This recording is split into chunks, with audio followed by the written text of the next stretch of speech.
All right, and let's now move over to someone that's falling outside the top 200. But obviously, if things go sideways for Carolina, or a player gets hurt, or they decide to sort of change things up, this name is very interesting in Terrace Marshall Jr., who really made no impact in his first year at wide receiver in the NFL. Davis, naturally, we expect this can't get much worse. I would assume it'll get a little bit better. And we also know that first year wide receivers in the NFL, especially in an offense that's being run in a situation where your offensive coordinator is gone halfway through the season. You have three different quarterbacks playing. I don't know how you could have had any expectations for him, but he'll be somebody to watch, I think, as the season goes on.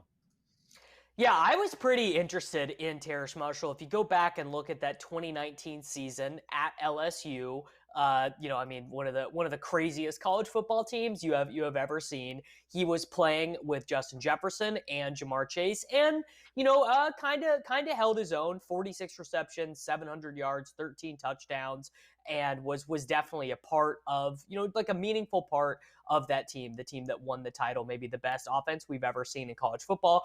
I was pretty excited about him, and it really just did not happen at all in 2021. He was playing fewer snaps than Brandon Zylstra in some of these games. They were bringing in Alex Erickson to play. They were using two tight end stuff with Tommy Tremble and Ian Thomas. And he did, to be fair to him, he did suffer a concussion in the middle of the season. And so, just kind of never reintegrated himself in the offense after that. But I am willing, I think, to take a couple stabs on him, particularly in some of these best ball leagues, 18th round pick.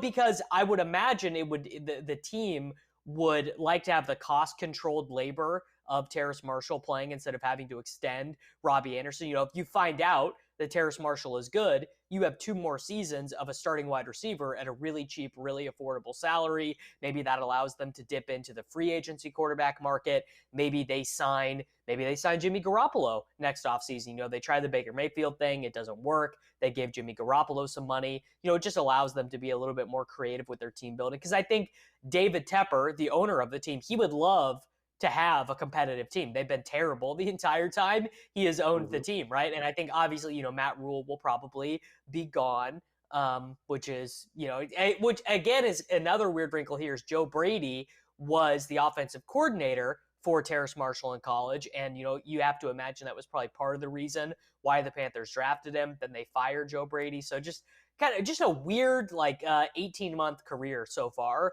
for Terrace Marshall. But I do think he could be decent.